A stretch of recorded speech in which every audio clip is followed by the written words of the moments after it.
नहीं, मैं अखिलेश यादव का करीबी नेता नहीं, मैं अखिलेश यादव जी का आप ही कह लो कि करीबी कार्यकर्ता हूँ, पार्टी का कार्यकर्ता हूँ, अखिलेश जी का कार्यकर्ता हूँ। तो इसमें कहीं ऐसी बात नहीं है, 1.25 लाख वोट पे भी अगर मुसलमान लड़के नहीं जीत सकता तो फिर कितने वोट पर जीतेगा? क्योंकि जो 2 टर्म लोगों ने यहाँ का विधायक देखा, अहंकारी विधायक, कुछ ना करने वाला विधायक, कुछ ना करने वाला मंत्री, अहंकारी मंत्री की शक्ल में देखा, और लोगों में लड़ाई कराने, झगड़े कराने, डेलीगेट्स का मामला हो, चाहे गन्ना सोसाइटी के चुनाव का मामला हो, चाहे किसी तरह के भी चुनाव का मामला हो, उसके अंदर जो है एंक्रोचमेंट करना, और वही जो बदतमीजी एक मतलब इनकी परंपरा है उसको कायम रखने की भारतीय जनता पार्टी की, वो सब कुछ किया। लोग बाग नाराज हैं, काम कुछ हुआ नहीं, दुखी हैं, व्यवहार से भी दुखी हैं और काम से भी दुखी हैं। असल में मसला मैं बताऊं प्रशांत भाई आपसे कि वो बिल्डोजर को चराया तो जा रहा ओबीसी को सत्ता से दूर रखने के लिए धर्म की विशेष पे, लेकिन लड़ाई इनकी मुसलमानों से है नहीं, नाराजगी इनसे मुसलमानों से है। बिल्डोजर इसलिए चलाया हुए क्योंकि मुलायम सिंह हो या अखिलेश जी हो या लालू जी हो, जो लोग बात जो हैं, जो पिछड़े लोग हैं, जब उनको हटाना हो गई, जो पिछड़े हैं, जो अति पिछड़े हैं, उनको हटाना हो तो मुसलमान को सामने रख के उन्हें हटाने का काम किया जाए, क्योंकि ये सामंतीवाद में विश्वास रखने वाली पार्टी है। आरएसएस जो है वो ब्राह्मणवाद में, मनुवाद में विश्वास रखने वाली जो एक जमात है, और भारतीय जनता पार्टी उसी फार्मूले पर चले। नमस्कार, आप देख रहे हैं निष्पक्ष खबर में हूं प्रशांत त्यागी। 2027 के चुनाव को लेकर यूपी में राजनीतिक दल सक्रिय हो चले हैं। हाल ही में ही उत्तर प्रदेश के पूर्व मुख्यमंत्री अखिलेश यादव सहारनपुर आए थे। जिस तरीके से उनकी तैयारी, खासकर मैं कहूँगा पीडीए की तैयारी 27 के चुनाव को लेकर जमीनी स्तर पर चल रही है, वो अपने आप में कहीं ना कहीं बीजेपी खेमे के लिए टेंशन भरी वाली हो सकती है, क्योंकि जिस तरीके से अखिलेश यादव कार्यकर्ताओं के बीच शादियों में शरीक हो रहे हैं, वो कहीं ना कहीं कार्यकर्ताओं का मोरल हाई लेवल रखना चाहते हैं, क्योंकि 27 में जो चुनाव की तैयारी है, उत्तर प्रदेश भारत का सबसे बड़ा राज्य माना जाता है, वो अपने आप में अखिलेश का एक बड़ा कदम होगा। जिस तरीके से वो कार्यकर्ताओं के बीच पहुंच रहे हैं और 27 की चुनाव की तैयारी को लेकर सीधा सीधा मैसेज दे रहे हैं। हाल ही में अखिलेश यादव अब सहारनपुर आए थे, लगातार पिछले साल से सहारनपुर में उस शादियों में शरीक हो रहे हैं। हमारे साथ इसी मुद्दे पर पूर्व विधायक माविया अली, जो सपा सुप्रीमो अखिलेश यादव के नज़दीकी और सबसे करीबी नेता माने जाते हैं, इनसे बात करेंगे कि अखिलेश यादव की जो ये तैयारी है किस प्रकार की है और किस तरीके से कार्यक्रम उनका चल रहा है। विधायक जी, पहले तो आपका बहुत बहुत स्वागत। धन्यवाद भाईजान। अखिलेश यादव के आप करीबी नेता माने जाते हैं, जिस प्रकार से लगातार वो शादियों में शरीक हो रहे हैं, कार्यकर्ताओं के बीच मैसेज दे रहे हैं, क्या आप थिंक टैंक अखिलेश यादव की मानते हैं? किस तरीके से वो कार्यकर्ताओं को तैयार रहने के लिए कह रहे हैं? नहीं, मैं अखिलेश यादव का करीबी नेता नहीं, मैं अखिलेश यादव जी का आप ही कह लो कि करीबी कार्यकर्ता हूँ, पार्टी का कार्यकर्ता हूँ, अखिलेश जी का कार्यकर्ता हूँ। और ये जो सहारनपुर का उनका दौरा था, क्योंकि हमारे एक साथी हैं जसबीर वाल्मीकि और मांगेराम कश्यप जी कपूर, इन लोगों के यहाँ शादी थी और जगपाल दास जी का निधन हो गया था, जो परिवार समाजवादी पार्टी का पुराना परिवार था। उन सब लोगों के यहाँ जाने का उनका मन था, इसलिए वो आए थे। और कार्यकर्ताओं पे, अपने नेताओं पे राष्ट्रीय अध्यक्ष जी ध्यान रखते हैं, कोई उनका सुख दुख हो तो उसे साझा करने का प्रयास करते हैं। मैं देख रहा हूँ जिस तरीके से वो दिन सहारनपुर आए, जिस तरीके से कार्यकर्ता, पार्टी के नेता उनके करीब थे, बिल्कुल एक पारिवारिक तरीके से उनसे बात कर रहे थे। सपा के एक सारे नेता एक प्लेटफार्म पर उस दिन नजर आए। तो क्या मानते हैं विधायक जी, क्या तैयारियां है? क्या अखिलेश यादव का जो मिशन है कार्यकर्ताओं को गुटबाजी खत्म करना, एक मंच पर लाकर चुनाव के लिए तैयार रहने के लिए उनको कहीं ना कहीं मैसेज देने की प्रक्रिया भी हो सकती है?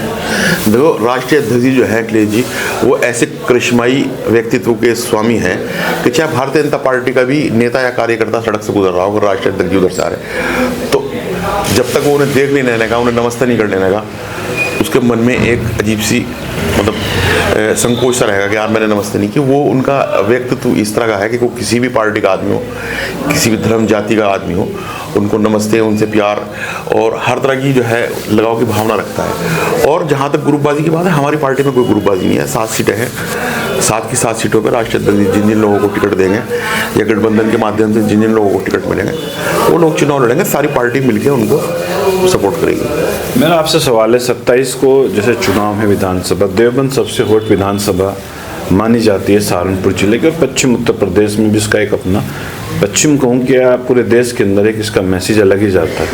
पिछले 2 चुनाव से लगातार 17 से 22 बीजेपी यहाँ पर लगातार काबिज होती आ रही है। मुस्लिम अब तक यहाँ 2 ही विधायक बन पाए हैं, एक चाहे माविया अली हो या मौलवी उस्मान। तो क्या माविया अली वो तीसरी बार करिश्माएं तोड़ सकते हैं, तीसरी बार मुस्लिम विधायक के रूप में समाजवादी के सिंबल पर चुनाव लड़ सकते हैं? प्रशांत भाई, वैसे तो बात यह है कि राष्ट्रीय दल या समाजवादी पार्टी जिसको भी टिकट देगी, चाहे वो मुस्लिम हो, दलित हो, ओबीसी हो या सामान्य जाति से किसी से भी हो, जिसको भी टिकट देंगे वो जीतेगा। चाहे मैंने पहले भी कहा कि चाहे प्रमोद तेजान हो, चाहे विनोद तेजान हो, चाहे जसबीर वाल्मीकि हो, कार्तिक राणा हो, माविया अली हो, मनोज हो, जिसको भी टिकट देंगे राष्ट्रीय दल की वो जीतेगा। देवबंद से समाजवादी पार्टी की जीतता है। और जहाँ तक मुसलमान के जीतने का सवाल है, देखो सन 2005 से पहले जो विधानसभा की परिस्थिति थी वो दूसरी थी। पहले टिकरौल तक लगता था विधानसभा हमारी, टिकरौल तक थी, ऊंचे गाँव से लेकर टिकरौल तक थी, और नानौता भी इसमें था। और सन 2012 के बाद जो परिसीमन होने के बाद विधानसभा की परिस्थिति बनी वो दूसरी बनी। अब इसके अंदर जो वोट है वो लगभग जो है 1.25 लाख वोट मुस्लिम है। तो अब वो वाला समीकरण नहीं है कि पहले मानो मिसाल के तौर पे राजपूत जो थे यहाँ 50-60 हज़ार थे, मुसलमान थोड़ा कम था, त्यागी कम थे, गुज्जर कम थे। तो अब इस विधानसभा से जो है जैसे परिसीमन हुआ, इसमें त्यागी नंबर 1 पे हो गए, फिर दूसरे नंबर पे राजपूत हो गए नॉन मुस्लिम में, और तीसरे नंबर पे जो है वो गुज्जर समुदाय हो गया। इस तरीके से अब इसका मतलब जो है जो भौगोलिक परिस्थिति है इस विधानसभा की वो ऐसी है। तो इसमें कहीं ऐसी बात नहीं है 1.25 लाख वोट पे भी अगर मुसलमान लड़के नहीं जीत सकता तो फिर कितने वोट पर जीतेगा, ऐसा कुछ नहीं है। और बात हिंदू मुस्लिम वाली है ही नहीं। राष्ट्रीय अध्यक्ष जी जिसको भी किसी को टिकट देंगे वो अगर यहाँ से मांगेराम कश्यप को लड़ाएंगे तो मेरी गारंटी है जीतेंगे, विनोद तेजान को लड़ाएंगे तो भी जीतेंगे, मनोज चौधरी चुनाव लड़ेंगे वो भी जीतेंगे, कार्तिक लड़ेगा वो भी जीतेंगे, माविया लड़ेगा वो भी जीतेगा। यहाँ से धर्म जाति इस सबसे हट के देवबंद सीट जो है वो इस बार समाजवादी पार्टी के पास जाने वाली है। क्योंकि जो 2 टर्म लोगों ने यहाँ का विधायक देखा, अहंकारी विधायक, कुछ ना करने वाला विधायक, कुछ ना करने वाला मंत्री, अहंकारी मंत्री की शक्ल में देखा, और लोगों में लड़ाई कराने, झगड़े कराने, डेलीगेट्स का मामला हो, चाहे गन्ना सोसाइटी के चुनाव का मामला हो, चाहे किसी तरह के भी चुनाव का मामला हो, उसके अंदर जो है एंक्रोचमेंट करना, और वही जो बदतमीजी एक मतलब इनकी परंपरा है उसको कायम रखना भारतीय जनता पार्टी की, वो सब कुछ किया। लोग बाग नाराज़ हैं, काम कुछ हुआ नहीं, दुखी हैं, व्यवहार से भी दुखी हैं और काम से भी दुखी हैं। एक मैं बात करूंगा विधायक जी, जिस तरीके से मैं बात करूं SIR की लगातार चल रहा है, अंतिम दौर में है, लेकिन जिस तरीके से जो हमारे सूत्र बताते हैं कि अखिलेश यादव काफ़ी संतुष्ट दिखे SI प्रक्रिया से सहारन, खासकर देवबंद। तो देवबंद की मैं बात करूं तो जो माविया अली, कितनी तकनीकी तरीके से जो आपने काम किया, तो इसके पीछे क्या आपकी रणनीति रही? पता जाता है कि राजनीति का कीड़ा आपको कहा जाता है कि किस एक पॉइंट पर आप काम करते हैं। कौन सी रणनीति रही कि आप मुस्लिम क्षेत्र में या अन्य क्षेत्रों में जो सपा के बहुलक क्षेत्र थे वहाँ 90 से 95% तक SIR आप कराने में कामयाब रहे? क्या इसके पीछे थिंक टैंक थी, कौन सा आपने रणनीति काम की? प्रशांत भाई, देवबंद विधानसभा का जो कल तक का जो SIR का मतलब फार्म के जमा होने का जो फार्मूला है उसमें सिर्फ 90 फार्म बचे, 3,49,000 फार्म बटे थे, जिसमें से मात्र 90 फार्म बचे हुए हैं। ये नहीं क्या समझ लो, लगभग 99 और 0.9% जो है वो फार्म जो है वापसी हो चुके हैं, और जिनमें से लगभग 50,000 के करीब वोट कट रहा है, जिनमें जो है लगभग 20,000 के करीब जो है शिफ्टेड वोट हैं, 10,000 के लगभग मृतक वोट हैं, 5,000 के करीब डबल वोट भी हैं, और कुछ वोट जो हैं कुछ लोग जो लापता भी हैं। तो हमने पूरा प्रयास इस चीज़ का किया कि जो BLO हैं उनको जो है इस चीज़ की मदद देंगे, वो घर घर जाके फार्म को बांट सकें और फिर घर से जाके फार्म को ले सकें। मैं नहीं भी, मेरे बेटे नहीं भी, हमारे जितने भी लोग हैं, कार्यकर्ता हैं देवबंद के अंदर समाजवादी पार्टी के, उन्होंने सबने पूरे अथक प्रयास किया कि फार्म 100% बटें और 100% फार्मों की वापसी हो। जो लोग यहाँ मौजूद नहीं हैं ईमानदारी के साथ उनके वोट कटें, जो लोग देवबंद से चले गए उनकी शिफ्टिंग हो, जो लोग जो हैं बच्चों की शादी हो गई उनकी शिफ्टिंग हो, जो लोग मर गए उनके वोट न रहें। तो अब तक का जो चरण था इसके SIR का जो ये चरण था जिसको हम फाइनल मान रहे हैं 3,49,000 वोट में से, ये समझ लो आप कि 3,49,000 के 49,000 फार्म लगभग जमा हो गए। तो अब तक का तो इससे जो भी कार्य रहा, इससे हम संतुष्ट हैं। अब आने वाला जो नोटिस वाला कार्य होगा, जो नोटिस आने वाला कार्य होगा, जिनका लिंक नहीं बन सका सन 2003 के वोट से, उसके बारे में जो है हम पूरी और सजगता से प्रयास करेंगे कि उस पर ध्यान रखें और मैक्सिमम वोट बनवाएं लोग। वो कहा जाता है कि अगर कोई नेता काम करता है तो उसका लाभ जो भी प्रत्याशी हो उसी को पहुंचता है, चाहे महाव्याली हो, कार्तिक हो, मनोज चौधरी हो, कोई भी जो भी समाजवादी का कैंडिडेट होगा, उसका आपका किया हुआ उसके कहीं ना कहीं पॉजिटिव उसके लिए भी होगा। तो मेरा विधायक जी सवाल है, जिस प्रकार आपने पूरा आकलन दिया, अगर जाति की मैं बात करूँ तो देवबंद विधानसभा में अब कौन सी जाति किस नंबर पर पहुंची है? क्योंकि आप बारीकी से पूरे प्रकरण को देख रहे हैं, बारीकी से SIR को देख रहे हैं, क्या इसके बारे में आप कहेंगे? प्रशांत भाई, थोड़ा विवादित सा जो है मसला बनेगा, लेकिन ये बात जो है मैं बना किसी जाति का नाम लिए कहूँगा कि जो अपने आप को एक नंबर पे कहने वाले थे, वो इस जो ये SIR हुआ, जो अपने आप की दावेदारी करने वाले थे कि ये सीट हमारी है, वो मुझे इस SIR के जहाँ तक मुझे अनुभव हुआ इन बीच में दिनों में वोट करने की मैंने रफ्तार देखी, मुझे लग रहा है जो पहले नंबर पे अपने आप को कह रहे थे वो तीसरे नंबर पे इस SIR के बाद शायद दिखाई देंगे। और जो अपने आप को दूसरे नंबर पे बता रहे थे कि हम दूसरे नंबर पे हैं, हो सकता है वो दूसरे नंबर पर है। जो तीसरे नंबर वाला अपने आप को बता रहे शायद वो पहले नंबर पे हो जाए, जैसे त्यागी गुज्जर या राजपूत समाज की मैं बात कर रहा, तो थोड़ा एकदम जो है अजीब सा फेरबदल होगा इसके अंदर, लेकिन वो कहना उचित सा नहीं है। क्योंकि तो अगर 27 के क्योंकि चुनाव होंगे, 7 विधानसभा सीटें, तो 7 विधानसभा में जातीय समीकरण भी बदलेगा। और एक जिस तरीके से एक चलता था कि टिकट इस बहुल की जाति की सीट है, तो उसमें कितना परिवर्तन 7 विधानसभा सीटों पर देखेंगे? जहाँ तक 7 विधानसभा का सवाल है, तो बहुत सारी सीटें तो ऐसी हैं। असल में चक्कर क्या है कि बहुत सारे वोट ऐसे हैं जो अति पिछड़ा है। मिसाल के तौर पे गंगों में जो है अति पिछड़ा वोट है, बड़ी तादाद के अंदर वोट है अति पिछड़ा वोट भी बड़ी तादाद के अंदर है। तो कहीं ना कहीं जो है उसके रेशो को सही तरीके से हम लोग नहीं रख पाते, तो उसकी वजह से दिक्कत हो, तो सिर्फ इतनी बात है। और जहाँ तक मुझे लग रहा कि पूरे सहारनपुर डिस्ट्रिक्ट के अंदर 7 की 7 सीटों पे PDA जो है वो 100% हावी रहेगा और 7 की 7 सीटें PDA जीतेगा, इसका मतलब समझ लो। मेरा आपसे आखिरी सवाल है, अखिलेश यादव जिस दिन सहारनपुर आए तो उन्होंने इशारों में कहीं ना कहीं मुख्यमंत्री पर हमला किया। उन्होंने कहा कि सहारनपुर में बुलडोजर की चाबी खो गई है। कहाँ बुलडोजर चला गया? लगता है चालक कहीं चला गया छोड़ कर बुलडोजर को। तो उनका इशारा साफ साफ ये था कि अभी जो हाल में ही एक जो कोल्ड सिरप का एक मामला हुआ, उस मामले में एक सहारनपुर का एक व्यक्ति भी शामिल था, जिसको लेकर कल जिसका नाम DGP ने भी PC में किया, क्योंकि अखिलेश यादव के आरोप के बाद DGP को PC करनी पड़ी। उन्होंने बताया कि हम कार्रवाई कर रहे हैं।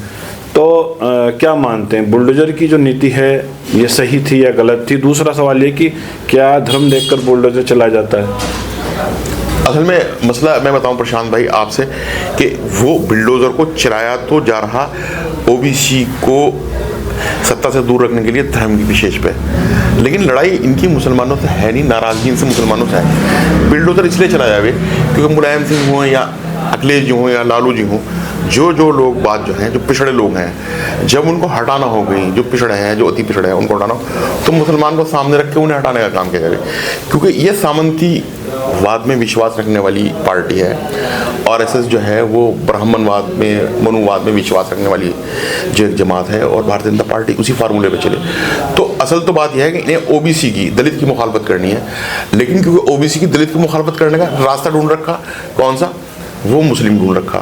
बुलडोजर जो है वो ऐसा नहीं है कि मानो मिसाल के तौर पर कहीं बुलडोजर उत्तर प्रदेश के अंदर 1 लाख जगह चल गया होगा, सिंबॉलिक तौर पे कि देखो हम मुसलमान को परेशान कर रहे हैं। मुसलमान की बात अगर कोई कर रहा तो उसको फिर मुसलमान मुल्ला मुलायम सिंह बताना शुरू कर देंगे। तो असल जो नाराज़गी उनकी है, जो असल उनको इलाज करना है, वो मुसलमान का इलाज करते हुए दिखाना तो है, लेकिन इलाज तो असल OBC का और SC का हो रहा। रिजर्वेशन में तो मुसलमान नहीं है। आप प्राइवेट सेक्टर में सब चीज़ें लेके जा रहे हैं तो उसका नुकसान तो OBC को और दलित को हो रहा। अगर प्राइवेट सेक्टर में अगर कोई जो है रेलवे जो है मिसाल के तौर पर रिलायंस के पास रह जाएगा, तो वहाँ जो आरक्षण है इतना बड़ा, जो एक डिपार्टमेंट है जो नौकरी दे रहा लोगों को, तो उसमें नुकसान किसको देना? OBC को होना है, दलित को होना। मुसलमान को थोड़ी नौकरी मिल रही थी। मुसलमान तो तब भी संतरा बेच रहा था, मुसलमान तभी भी अपनी कामगार की स्थिति से या किसी भी स्थिति से अपना आपको यहाँ से जो है सर्वाइव कर रहा था, वो आज भी करेगा। तो उनको तो हमें सामने रखे, मुसलमान को सामने रखे, वैसे ही कि हम देखो इनका इलाज कराएं और वोट मांगना, क्योंकि करना कुछ नहीं है। और समाजवादी पार्टी सिर्फ इस चीज़ ही पे एक काम कर रही कि भाई पिछड़ा दलित और अदर वो लोग जिन लोगों का जो है उत्पीड़न इतने दिनों में होता रहा, उनको जो है मुख्य धारा में शामिल किया जाए। इसी चीज़ की लड़ाई पीडीए के माध्यम से समाजवादी पार्टी की है। और अगर पिछड़ा दलित देश के अंदर उन्नति करेगा, विकास करेगा और देश की मुख्य धारा में शामिल होगा, तो इस देश का विकास होगा। देखो ओबामा जी राष्ट्रपति बने अमेरिका के, तो अमेरिका विकसित हुआ। आपको इस बात को समझना पड़ेगा कि आपको जो निचला तबका है, आज भी प्रशांत त्यागी जी जो हैं या माविया अली जो हैं, वो उनके नाम से गटर नहीं साफ हो रहा। आज भी वाल्मीकि के नाम से, जाति विशेष के नाम से गटर साफ हो रहा। जिस दिन तक इस व्यवस्था को चेंज नहीं करने के आप, जिस दिन तक इस सिस्टम को चेंज नहीं करने के, जब तक आप सामाजिक समरसत्ता नहीं लेके आने के, तब तक बराबरी नहीं होने की। और उससे भटकाने का जो भारतीय जनता पार्टी RSS ने फार्मूला ढूंढ रखा कि मुसलमान का इलाज कर रहे हैं। मेरा आपसे एक सवाल हो रहा है। हुमायूं अकबर हैं टीएमसी से निष्कासित विधायक, उन्होंने कहा कि मैं 6 दिसंबर को ही बाबरी मस्जिद बंगला में मुर्शिदाबाद में बनाऊंगा। हालांकि उसको लेकर इमरान मसूद भी काफ़ी नाराज हुए, उन्होंने कि ये बीजेपी का गेम हो सकता है। क्या आप मानते हैं इसके पीछे क्या खेल है? बिल्कुल 100% बीजेपी का गेम है। और बहुत सारी पार्टी ऐसी हैं हिंदुस्तान के अंदर जो बीजेपी की BC टीम बन के काम करें। बीजेपी का गेम है, मस्जिद बनानी है, बहुत सारी मस्जिद बनाओ। इसमें बाबरी मस्जिद क्या इशू है? बाबर ठीक है, एक बादशाह हो सके, बाबर जो है, बाबर ने हिंदुस्तान पे हुकूमत की होगी, एक बादशाह हो सके। कोई बुजुर्ग तो आज में था नहीं इसके नाम पे मस्जिदें बनती फिरें। बाबर के किसी अधिकारी ने मस्जिद बनाई तो बाबर के नाम पे बना ली। लेकिन अब मानो मिसाल के तौर पे आम कोई मुसलमान बाबर के नाम पे मस्जिद बनाता फिरे, तो बाबा फरीदगंज शिकर रहमतुल्लाह अलैह के नाम पे बना ले, हज़रत साबिर साहब के नाम पे बना ले, मौलाना कासिम नानोतवी के नाम पे बना ले, मौलाना हुसैन अहमद मदनी के नाम पे बना ले। लेकिन क्योंकि वहाँ भारतीय जनता पार्टी विफल है ममता जी को हराने में, इसलिए भारतीय जनता पार्टी का ये शगुफा है। बहरहाल मस्जिदों को पॉलिटिक्स का, सियासत का अखाड़ा नहीं बनाया जा सकता। धन्यवाद विधायक जी। थे माविया अली, जिन्होंने अपनी बात बेबाकी से राय रखी और पीडीए का फार्मूला भी 2027 को लेकर पूर्व विधायक माविया अली ने हमें बताया है। और लगातार इस 27 की लड़ाई में हमारी जो अभियान है लगातार जारी रहेगा। देखते रहिएगा निष्पक्ष खबर, और इस खबर को ज़्यादा से ज़्यादा शेयर कीजिएगा और अपनी राय इस कमेंट बॉक्स में जरूर देते रहिएगा। निष्पक्ष खबर के लिए देवबंद से प्रशांत त्यागी की रिपोर्ट।